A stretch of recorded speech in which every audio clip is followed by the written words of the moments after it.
আসসালামু আলাইকুম সুপ্রিয় শিক্ষার্থীরা, আজকে আমরা এসএসসি 2025 সালের 8 নং প্রশ্ন যেটা আছে সেটা সলভ করার চেষ্টা করব। তো 8 নং প্রশ্নটা কি ছিল আমরা একটু দেখে নিই। এই যে আমার কাছে প্রশ্ন আছে, এই যে আমার কাছে প্রশ্ন।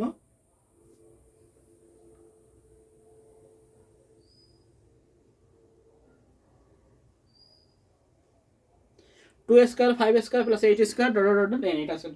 এটা হলো উদ্দীপক ছিল। এটা ঢাকা বোর্ড 2025 সালের 8 নং প্রশ্ন। তো এবার আমরা দেখি, প্রথম প্রশ্ন ছিল স্ট্রিং কি, ক নাম্বার। স্ট্রিং কি, ক নাম্বার ছিল এটা। আমরা দেখবো স্ট্রিং হলো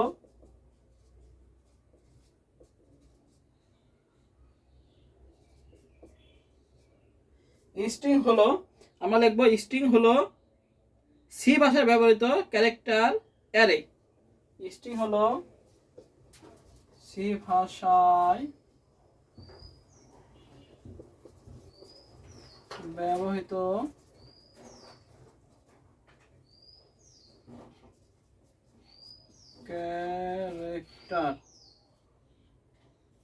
ক্যারেক্টার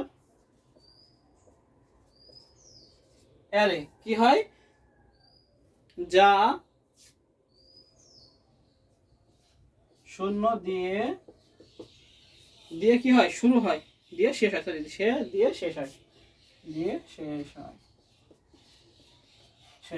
স্ট্রিং হলো সি ভাষায় ব্যবহৃত একটি ক্যারেক্টার, সি ভাষায় ব্যবহৃত ক্যারেক্টার যা এই এরকম একটা চিহ্ন দিয়ে জিরো দিয়ে কি হয়, শেষ হয়। এবং বলতে পারি যে এটি সি তে বিল্ট ইন ডেটা টাইপ নয়, বরং ক্যারেক্টারের একটি অ্যারে হিসাবে সংরক্ষিত হয়। এটা হলো আমাদের ক নাম্বার। স্ট্রিং হলো সি ভাষায় ব্যবহৃত ক্যারেক্টার যা স্ল্যাশ জিরো দিয়ে শেষ হয়। একটু লিখলেই আমাদের নাম্বার হবে।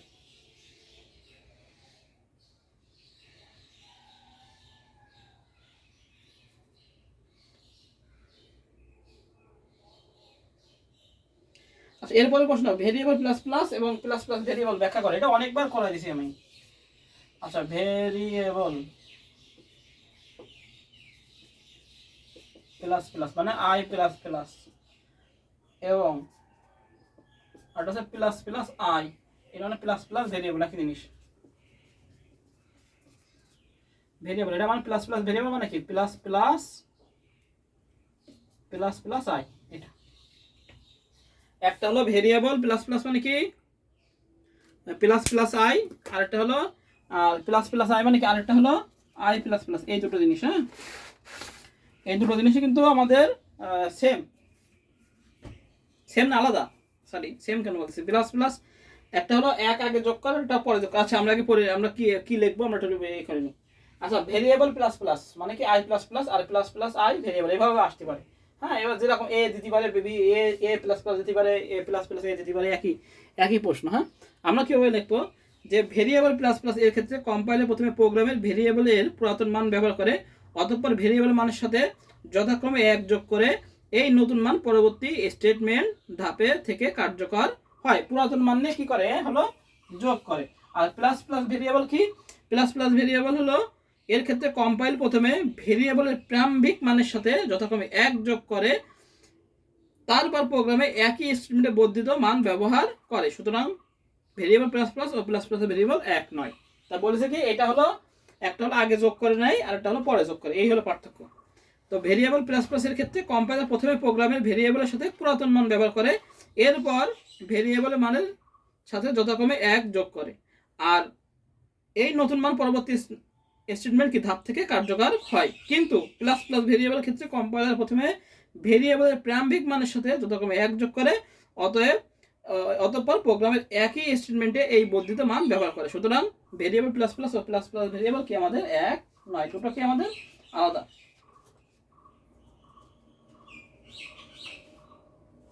দুটো আমাদের কি আলাদা। এবার আমরা করবো হলো গ নাম্বার।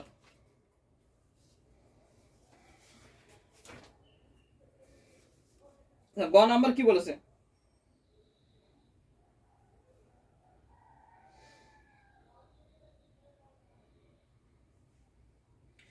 গ নাম্বার বলেছে হলো উল্লেখিত সিরিজের যোগফল নির্ণয়ের জন্য ফ্লোচার্ট তৈরি করো। আচ্ছা, ফ্লোচার্ট তৈরি করতে বলেছে গ নাম্বার। তো আমরা গ নাম্বারটা এখন করব।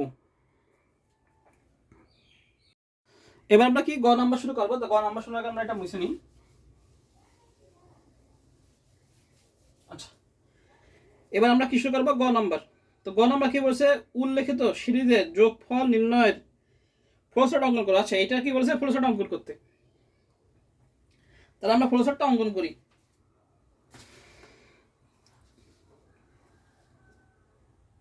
ফ্লোচার্ট অঙ্কন করেছে, তো আমরা শুরু করি। আচ্ছা, ফ্লোচার্ট কি অ্যালগরিদমের চিত্র প্রকাশই হলো ফ্লোচার্ট। এটা হলো গয়। ফ্লোচার্ট মানে কি, চিত্র বলেছে। আচ্ছা, স্টার্ট।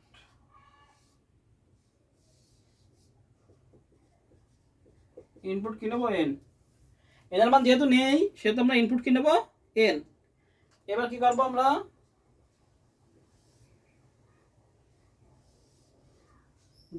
ধরি এন এর মান কি ধরবো, 0। এন এর মান কি ধরবো, 0। কিন্তু শুরু হয়েছে কোথা থেকে, আমাদের এটা থেকে। এটার মান আমরা আই ধরবো, আই সমান সমান 2। অনেকে আই এ যা ধরবে তাই হবে, কোনো সমস্যা নেই, এটা ধরবো সেটাই রাইট। আচ্ছা, এবার ফিরে আসি, তাই না, ফিরে আসলেই গোল্লা। এবার নিচে যাবো আবার। একটা হচ্ছে আগে কন্ডিশন আর পরে, আমরা কিন্তু পরে কন্ডিশনটা আমরা করি। হ্যাঁ, এবার কি করবো, ধরি আই। এবার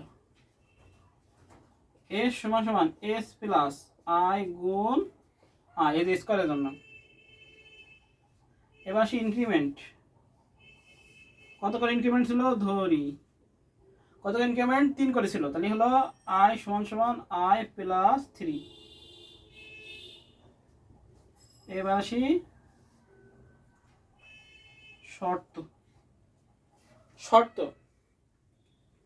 আয়ের মানে কি, এর চেয়ে বড় বা সমান, তাহলে আই সমান সমান এন। যদি ইয়েস হয় তাহলে কি হবে, চলতে থাকবে। ইয়েস হলে চলে আসবে ইয়েস। যদি নো হয়, নো হলে প্রিন্ট কি করে দেবে, এস। তাহলে আউটপুট এস এবং ইন শেষ। এই হলো আমাদের ফ্লোচার্ট, একদম সহজ।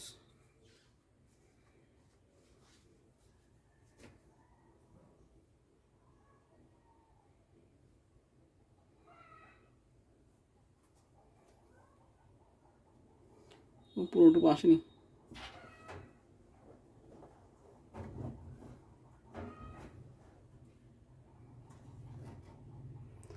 আচ্ছা, বলেছে কি এই সিরিজের ফ্লোচার্ট করতে বলেছে। এসট করলাম, ইনপুট এন, লাস্ট সংখ্যাটা নিলাম। এবার এন এর মান 0 এবং আই এর মান কত, 2 থেকে শুরু হয়েছে। তাই এবার আসলাম, গোল্লা দিলাম, গোল্লা দিয়ে এস সমান সমান এস প্লাস আই গুণ আই। যদি এস করে আসে তাহলে এস সমান এস প্লাস আই গুণ আই। কত করে ইনক্রিমেন্ট গেছে, আই সমান সমান আই প্লাস 3, 3 করে ইনক্রিমেন্ট গেছে। আচ্ছা, এবার আই এর মান কি হচ্ছে বড়, যদি হ্যাঁ হয় তাহলে যা চলতে থাকবে। যখনই আই এর মান বড় হয়ে যাবে তখন ন হয়ে, তখন কি হবে, আউটপুট এস বের করে ইন করে দেবে। এই হলো আমাদের ফ্লোচার্ট, গ নাম্বার। আচ্ছা, এবার কি বলছে, ইফ স্টেটমেন্ট ব্যবহার করে সিরিজের প্রথম 40টি ইফ স্টেটমেন্ট। আচ্ছা, এখানে ইফ স্টেটমেন্ট দিছে, তাহলে তো আমার ফর লুপ ব্যবহার করা যাবে না। এ তো কোশ্চেন করে দিছে আর কি, ইফ স্টেটমেন্ট যিনি।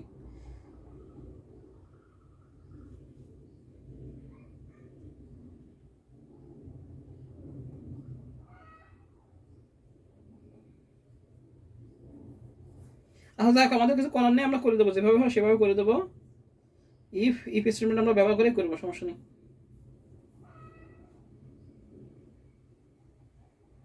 আমরা ফর লুপ দিয়ে করবো। হ্যাঁ,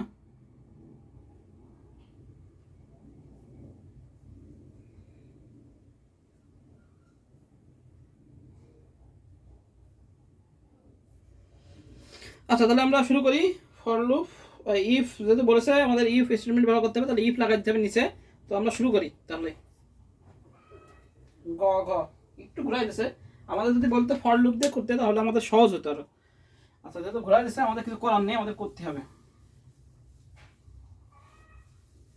আচ্ছা, কি বলেছে, ইফ স্টেটমেন্ট ব্যবহার করে প্রথম 40টি পদের যোগফল নির্ণয় সি প্রোগ্রাম নিচে লেখা হলো। এবার আমরা শুরু করবো সি প্রোগ্রাম। তাহলে আমরা করবো ঘ। আচ্ছা, ঘ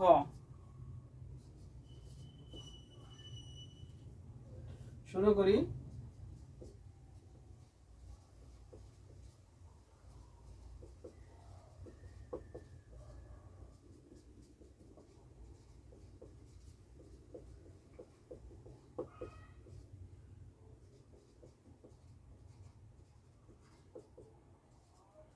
আচ্ছা কি কি লাগে? লাগে হলো N, I R S. N I R S. N এর মান কত বলেছে? বলেছে এন এর কাউন্ট। তাহলে এন এর মান আমরা ধরবো হলো ও আচ্ছা এখানে ইন্ট এন, তাহলে এন সামে হলো 0, তাহলে এন সাম। আর আইতে আমরা ধরবো হলো টার্ম কাউন্ট, তাই তো?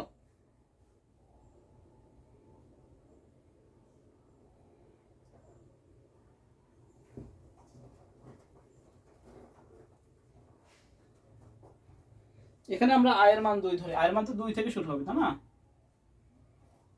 আয়ের মান 2।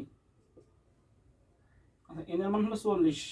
এন এর মান হলো 40 বলেছে।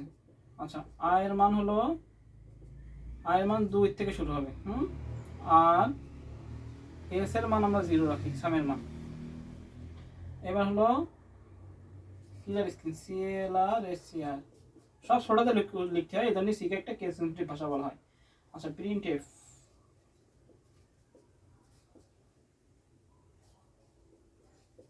ইন্টার লাস্ট নাম্বার কত পর্যন্ত বলেছে? 40 পর্যন্ত যাবে, তাই না?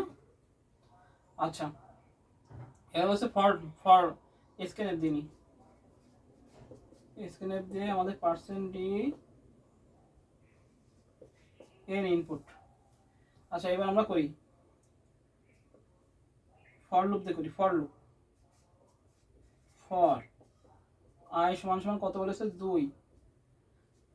আয়ের মান কি এন এর চেয়ে বড় বা সমান এন, এখানে মান হলো 40। আর এটা আই সমান সমান আই প্লাস 3। ভিতরে ঢুকলাম, ঢুকে আমরা এস সমান সমান এস গুণ আই দিলাম। এটা দেওয়ার পর এখানে ইফ স্টেটমেন্ট ব্যবহার করেছে। ইফ ইফ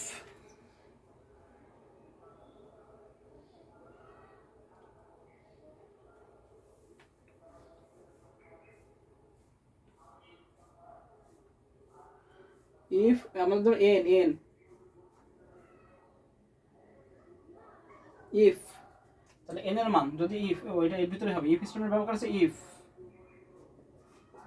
কি এন এর মান, এন এর কত বলছে? 40 পর্যন্ত যাবে, তাই না?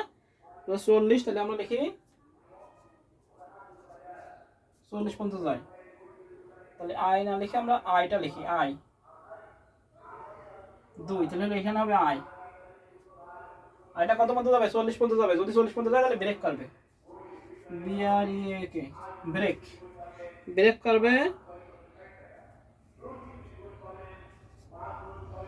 এবার আবার হলো গেট সেট দিয়ে আবার প্রোগ্রাম শেষ করে দেবো। তো প্রিন্ট এফ দেবে, প্রিন্ট এফ যাবে। আচ্ছা প্রিন্ট এফ কি বেরোবে? পার্সেন্ট ডি দিয়ে সাম এস বেরোবে। আর গেট সেট দিয়ে আমরা প্রোগ্রাম শেষ করে দেবো। গেট সেট বা রিটার্ন 0 যে যা দেবে তাই হবে, কোনো সমস্যা নেই। এই হলো প্রোগ্রাম। সহজ করে যতটুকু পারিছি ততটুকু চেষ্টা করেছি সহজ করে দেওয়ার জন্য। আচ্ছা বলছে কি ইন্ট হলো এন এর মান কত পর্যন্ত বলছে? 40, অর্থাৎ 40 পর্যন্ত যাবে। 40 আয়ের মান 2 আর এস এর মান 0, এটা আমরা জানি। ক্লিয়ার স্ক্রিন দিলাম, print enter the last number. আচ্ছা স্ক্যানএফ দিয়ে আমরা ইনপুটটা নিলাম, এন নিলাম। এখন বলেছে আয়ের মান 2 আর এন এর মান কত আছে? 40, এর মান 40 আর আয়ের মান 1 প্লাস 3। এবার করবে এস সমান সমান এস প্লাস আই। এবার বলেছে আয়ের মান যখন 40 এর উপর যাবে তখনই ব্রেক মারতি, অর্থাৎ ইফ কন্ডিশন দিচ্ছে। ইফ যদি আয়ের মান কত পর্যন্ত যাবে? 40 এর উপর যদি যায় তাহলে কি করো? ব্রেক মারো। ব্রেক 40 এর কি করো? ব্রেক মারো। এবার প্রিন্ট এফ দিয়ে এস ছাপাই দাও, এস দিয়ে গেট সিরিজ শেষ করে দাও। শুধু একটুকু এই লাইনটা আমাদের বাড়িছে, আর কোনো লাইন পারিনি।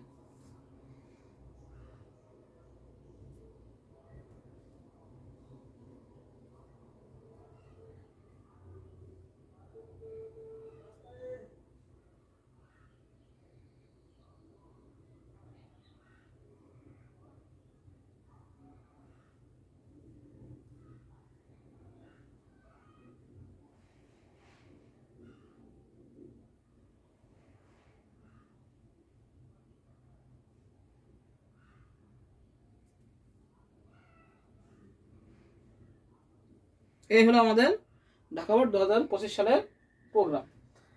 8 নম্বর প্রশ্নের সলভ। তো সবাই ভালো থাকি, সুস্থ থাকি, সবাইকে আসসালামু আলাইকুম।